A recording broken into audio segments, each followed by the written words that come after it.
Bonjour Patricia. Bonjour Anne. Bonjour à tous. Bonjour à tous. Alors par ce beau soleil printanier, on va aborder un sujet ô combien d'actualité et qui me tient particulièrement à cœur puisqu'on va parler de l'eau avec Patricia. Et puis c'est un sujet tellement vaste et tellement riche et passionnant qu'on prévoit 2 vidéos Au moins, et puis une autre sûrement sur la partie plus pratique qu'on va vous au moins en tous les cas pour montrer la différence qu'il peut y avoir avec différents types d'eau. Ouais. Voilà. Et puis comme d'habitude, ce sera le point de vue de Patricia avec sa vision du subtil et de l'énergétique bien sûr et sa vérité. C'est ça. Alors d'abord, moi je voudrais qu'on parle de l'importance et de la nécessité de l'eau sur la Terre, voir l'eau comme une ressource essentielle sur la Terre. Et j'ai regardé le film Water, le pouvoir secret de l'eau, qui commence par cette phrase « L'eau, l'élément le plus répandu sur la Terre ». Et on parle souvent de planète bleue, pour donner l'idée de cette importance, en tout cas en volume, de l'eau sur la Terre. Et puis j'aime bien cette phrase d'Antoine de Saint-Exupéry qui dit que l'eau n'est pas nécessaire à la vie, elle est la vie. Alors, cela étant posé, Patricia, est-ce que toi tu confirmes l'importance de l'élément eau? L'importance de l'élément eau, oui. Ouais. Après, que ce soit celui qui est en plus grande quantité sur la Terre, pour moi non. Notamment l'air, il y en a quand même beaucoup, jusqu'à des kilomètres au-dessus de nous. Donc pour moi c'est l'air avant l'eau dans les éléments sur la planète. Mais l'eau est nécessaire parce qu'il permet le nettoyage, il permet de faire circuler les choses. Il y a vraiment un mouvement avec l'eau très particulier et c'est quelque chose qui peut être nourrissant.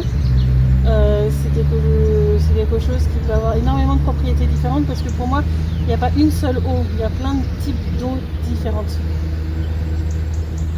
Oui, bon, on va y revenir bien sûr, mais déjà sur notre belle planète, donc il y a des eaux douces et des eaux salées. Ouais. Donc, il y a les océans, les mers, les lacs, les rivières, les ruisseaux, les sources, les fontaines, il y a même des eaux souterraines. Oui. Mais alors, toi quand tu parles de différentes eaux, c'est pas forcément ces différences-là. Moi, on le verra notamment dans l'exercice que j'ai pensé, c'est vraiment énergétiquement, c'est des eaux différentes. Alors souvent vous allez dire par exemple il y a une eau qui est dynamisée, une eau qui est stagnante, elle ne va pas avoir la même énergie. Mais pour moi il y a des centaines d'eaux différentes avec des énergies différentes qui sont applicables à des choses différentes. Ouais, alors, par exemple, l'eau de mer, il n'y a pas qu'une eau de mer. Non, il peut y avoir plusieurs sortes d'eau de mer. Dans l'eau de mer il y a quand même des particularités avec on pourrait dire un microbiote assez particulier parce qu'il y a le plancton mais il y a plein d'autres organismes en fait minuscules qui sont dans l'eau de mer. Il y a le sel bien sûr qui est en grande quantité. Il y a plein de choses et selon les endroits forcément si c'est une mer qui est froide et une mer qui est chaude forcément on n'aura pas le même milieu à l'intérieur. Donc forcément les propriétés seront différentes. Pareil, s'il y a un volcan sous-marin qui soit pas loin, etc., il va y avoir des éléments qui pourront vivre dans cette eau, qui ne vivront pas ailleurs et qui apporteront une énergie à cette eau qui est différente. Mais il y a plein d'eau différentes, que ce soit les mers, les eaux douces, même dans les eaux de source qu'on peut voir dans les eaux thermales, il y en a qui sont plus ferreuses, il y en a ce sera du magnésium, il y a plein de choses différentes qui vont apporter des propriétés aussi à l'eau qui sont différentes. Alors on en reparlera un petit peu plus loin dans la vidéo. Alors donc sur Terre on a quand même beaucoup d'eau, donc qui confère à notre belle planète le surnom de planète bleue. On dit aussi que l'eau serait à l'origine de la vie. On entend ça. Je ne sais pas si toi tu l'as entendu. J'ai déjà entendu, je ne suis pas totalement d'accord avec cette phrase-là. Elle participe à la vie, oui, mais s'il n'y avait que de l'eau, il n'y aurait pas forcément que de vie. C'est un ensemble de choses qui apportent la vie en fin de compte pour moi. Ouais. Pour moi, dans la phrase l'eau apporte la vie, ça veut dire que s'il y avait limite que de l'eau, on pourrait avoir de la vie, tu vois. Ouais. Alors c'est peut-être en termes de contribution. En termes de contribution, je suis d'accord. D'accord. C'est plus dans la formulation, du coup, tu vois que, par exemple, tu me dirais l'eau est nécessaire à la vie. Oui, d'accord, parce que du coup, il y a une côté contribution. Mais l'autre, c'est pas entier. Enfin, c'est moi avec mon lexique un peu. Ouais. Alors il y en a qui font le raccourci entre source, parce que la source c'est de l'eau, et source égale origine. Donc tu vois, il y a un petit peu ça aussi qui se mélange dans cette... Alors du coup, dans le mot source, il peut y avoir, oui, plusieurs significations. Il peut y avoir la source où en fin de compte, c'est l'endroit où l'eau va sortir. Donc on a l'origine d'un cours d'eau, etc., où ça va être une source. La source en elle-même, en fin de compte, c'est pas forcément que de l'eau, ça peut être, je sais pas moi, la source de son comportement. En fait, la source, avant tout, c'est le début de quelque chose avant d'être l'eau en lui-même. Mais quand on dit la source d'un cours d'eau, c'est forcément de l'eau. Bien sûr. Après, pour moi, la source, c'est plus l'idée de commencement. Oui, c'est pour ça que je faisais le raccourci parfois entre source et origine. Et comme la source, c'est la source d'eau. Voilà. Pas toujours. Bah, oui. C'est vrai qu'on fait ce raccourci souvent en pensant source que c'est forcément de l'eau. Mais d'ailleurs, quand on prend des bouteilles, on dit de l'eau de source. Donc qui est bien de la source de ce point d'eau. Ok, donc ça c'était par rapport à l'importance de l'élément eau. Et d'ailleurs, je repense à quelque chose que j'ai lu il y a pas longtemps. Quelqu'un disait, un scientifique il y a longtemps, qui disait que pour lui, l'homme trouve ses origines dans l'eau en fait. L'humain est un être aquatique à la base. Bon, l'humain peut être un être aquatique, est-ce qu'il est à la base pas plus que terrestre pour moi? Mais c'est vrai qu'on trouve dans certains trucs où ce serait quelque chose qui venait de l'eau, qui serait sorti et qu'après on aurait une évolution vers les plantes et autre chose. Je suis pas forcément pleinement d'accord avec ce genre de choses. Après moi, c'est des vérités que je capte dans le subtil et j'ai aucune preuve. Donc j'ai pas forcément envie d'aller sur ce terrain-là par rapport à ça. Bon, en tout cas, c'est toujours intéressant de voir les différentes propositions qui sont faites sur l'origine de l'homme. Bon, mais c'est pas le sujet de la vidéo. En tout cas, tu as parlé du subtil. Alors justement, l'eau dans le subtil, comment ça marche? Est-ce qu'il y a autant d'eau que sur il y en a encore plus. Encore plus, ok. Il y a beaucoup plus d'eau dans le subtil et beaucoup plus diverses en fait. On a vraiment des eaux pour différents types de... En fait, c'est comme une nourriture différente. Il y a des eaux qui vont favoriser le fait de faire germer des plantes, par exemple. Il y a des eaux qui vont être spécialisées dans le fait de nettoyer. Il y a des eaux... C'est vraiment comme je disais d'abord, en fin de compte, au tout début, c'est... énergétiquement, elles sont pas pareilles. C'est pas qu'une question de taux vibratoire. Elles sont pas pareilles énergétiquement. Et du coup, elles servent pas forcément à la même chose. Mais dans le subtil, elles seront pas mélangées comme nous. Par exemple, là, on a un cours d'eau qui est juste à côté. On pourrait le récupérer. Il y en a qui vont en boire. Il y en a qui vont récupérer pour laver peut-être des vêtements. Il y en a qui vont... de cette même eau, ils vont en faire plein d'utilisations très variées. Dans le subtil, on va vraiment sélectionner l'eau en fonction de son énergie pour faire ce qu'on aura besoin de faire. Mais une eau différente à chaque fois alors? Ouais. D'accord. Et tu as plein de réseaux d'eau différents. Ouais. Comme nous, on peut avoir plein de fleuves, tu vois des réseaux avec des fleuves, des ruisseaux, etc. Et ben, tu en as plein aussi dans le subtil. Ouais. Alors, c'était ma question d'après, justement, les réseaux d'eau. Alors, moi, j'ai du mal à imaginer, justement, dans le subtil, ces réseaux. Est-ce qu'il y a... est-ce qu'ils se rejoignent retrouvent dans l'océan, enfin comment est-ce qu'ils convergent, enfin comment ça se... En fait, on peut trouver des lacs, etc. Après, je ne mettrai pas forcément le terme d'océan, mais on peut avoir des grandes étendues d'eau. Les réseaux d'eau en eux-mêmes, c'est pas exactement la même chose. Ça va être... comment je pourrais dire? D'une certaine manière, on pourrait dire un peu comme les oléoducs, tu vois, qui transportent l'eau avec des grands canaux, etc. Même si c'est quelque chose qui, pour moi, est plus transparent dans le subtil. Après, c'est ma vision de le voir. Hein. C'est peut-être qu'une autre personne, si elle est amenée à voir les réseaux d'eau, le verrait de manière différente. Hein.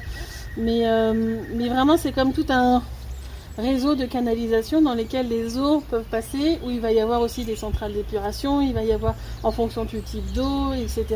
Il y a plein de choses très différentes. Mais ça ne diffère pas tellement de ce que l'on peut voir dans la matière, dans le sens où il y a comme des canaux qui font circuler l'eau d'un endroit à un autre. Voilà, donc ça diffère pas tellement, c'est juste sur d'autres plans. Ouais. Donc il y a des stations d'épuration aussi dans le subtil, d'accord. Dans le subtil aussi, il faut bien renouveler et faire en sorte que quelque chose qui, si on le nettoie, que la partie nettoyée soit recyclée. C'est normal. D'accord. Tout se transforme constamment. Eh oui, mais moi dans ma vision du subtil, j'avais pas forcément pensé qu'il y avait des stations d'épuration. Je pensais pas qu'il y avait ce besoin-là. Ah, elles ne sont pas forcément aux nôtres, mais c'est le même principe en fait. D'accord, ok. Ce sera plus sur le principe de celles qu'on peut voir avec, tu vois, des types de plantes ou des organismes qui permettent de se nourrir d'éléments que l'eau a été chargée et qui du coup va permettre d'avoir une eau qui retrouve un peu son état originel en fait. Ouais. C'est des grands cycles, comme on trouve en fin de compte sur le rentier. D'accord, bon, super. Alors, est-ce que dans le subtil, il y a de la pollution? Parce que ma question d'après, c'est sur la pollution des eaux.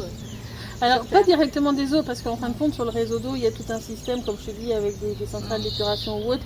Et si jamais il y a des choses qui sont détectées dans des pollutions autour de l'eau, parce qu'on pourrait trouver, il y en a qui essaient de mettre des poisons dedans ou autres pour abîmer les circuits. En ce moment, c'est des grosses batailles, mais en subtil, donc le réseau d'eau n'est pas épargné, mais en tous les cas, on essaie dans le subtil, tous ceux qui le gèrent, etc., de repérer le plus rapidement possible pour pouvoir apporter en fin de compte les soins adéquats à l'eau.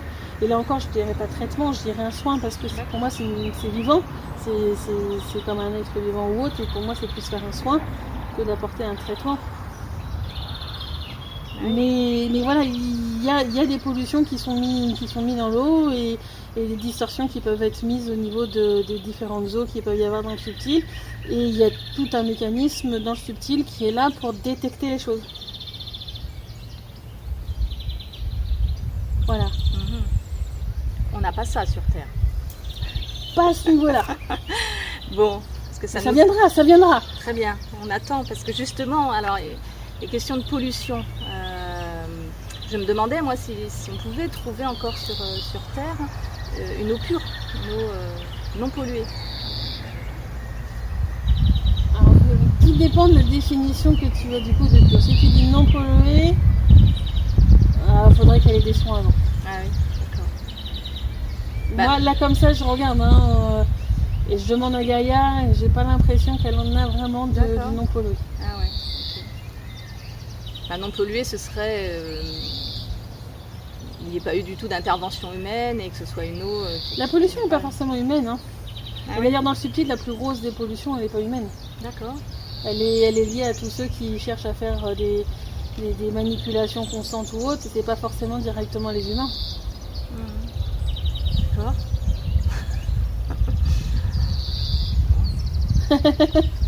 J'ai envie de dire, des fois, des petites pollutions des pollutions qui peuvent nous paraître grandes dans la matière sont pas forcément si grandes que ça d'un point de vue subtil.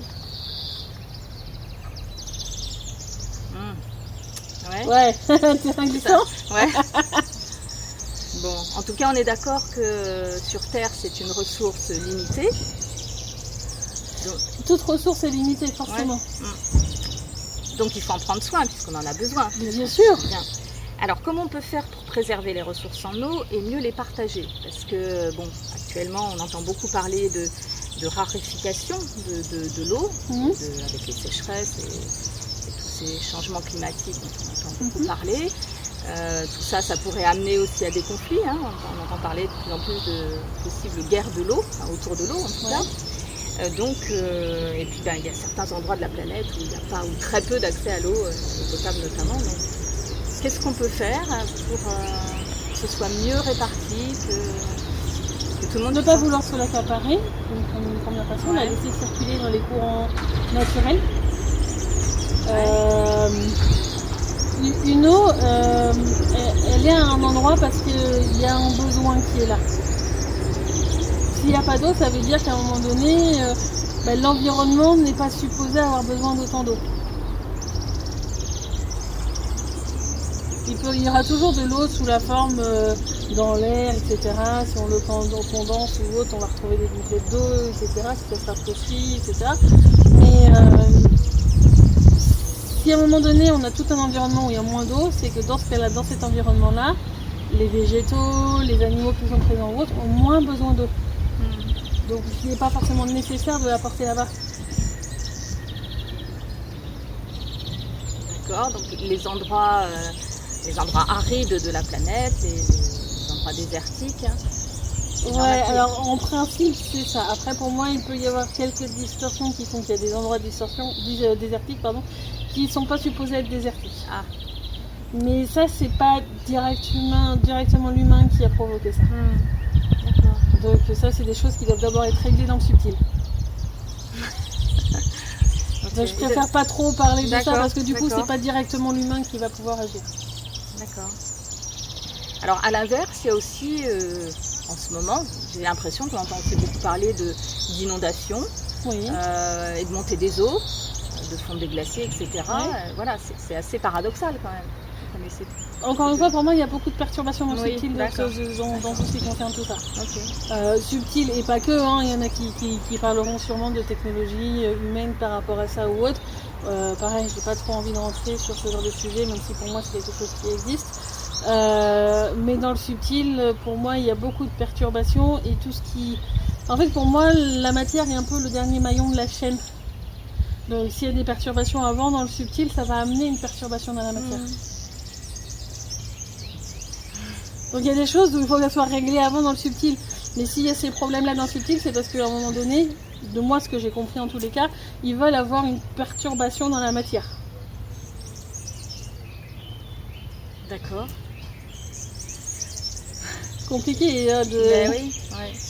Mais pour moi, des fois, je perçois les montées des eaux dans le subtil et 2-3 jours plus tard, je vais l'entendre parler dans les médias. D'accord. Ok. Ouais. On entend aussi parler à l'heure actuelle de technologie qui permettrait de jouer un petit peu sur les éléments, justement, sur la pluie, les nuages, etc. Ouais. Ça existe. Ok. Enfin, à mon sens, moi, de ce que je suis capable de capter, ça existe. D'accord. Après, j'en ai aucune preuve dans la matière. Ouais. Enfin, moi, ça me paraît pas très... très normal de faire joujou avec le climat.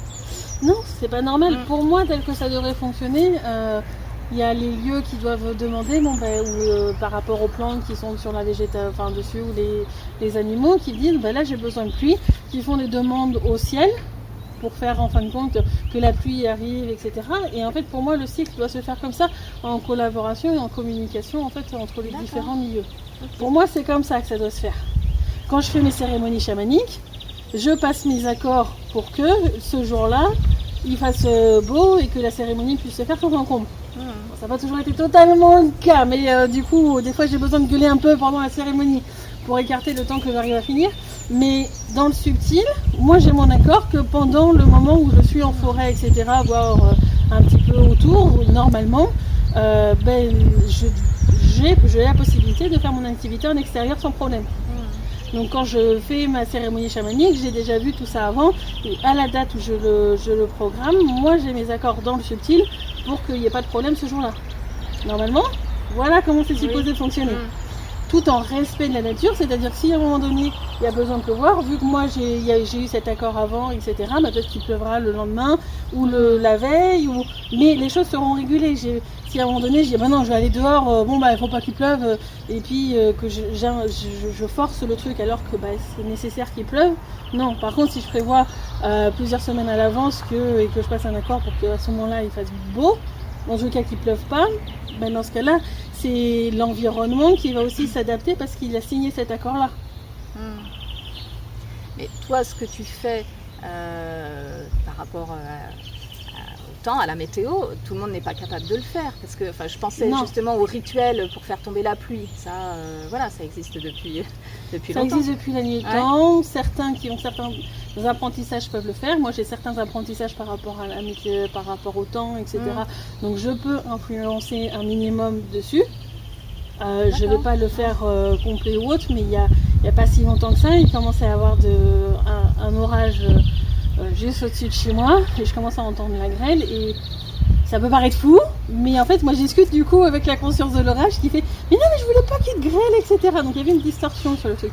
Moi, je suis sortie sur ma terrasse, j'ai fait des champs, même pas 5 minutes après, la grêle, elle était partie autour de chez moi. Par contre, toi, bien, t'en avais eu plein.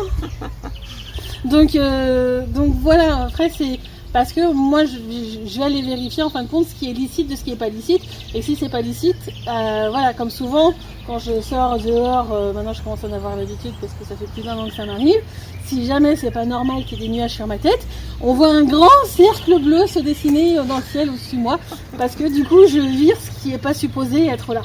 Bon, ok. Mais tout le monde ne peut pas faire ça en effet. Et heureusement, j'ai envie de dire aussi, parce que... Moi, je le fais dans le respect. Si quelqu'un le fait avec les apprentissages, il le ferait aussi dans le respect. Aujourd'hui, c'est normal qu'il y ait des nuages. Il y a des nuages au-dessus de moi. Je ne vais pas les virer si c'est normal qu'ils soient là. Okay. C'est tout un ensemble. C'est être dans le respect de tout ce qui nous environne. Ok, très bien. Bon, ben merci pour cette première partie. Alors, on va passer tout de suite à la suite sur les caractéristiques de l'eau. Ouais, on en fait une autre vidéo peut-être pour que les vidéos soient pas trop longues. Très bien, on a encore pas mal de choses à se dire par rapport à l'eau. Bon, à bientôt. À bientôt. Merci beaucoup, Au revoir. Patricia. Au revoir.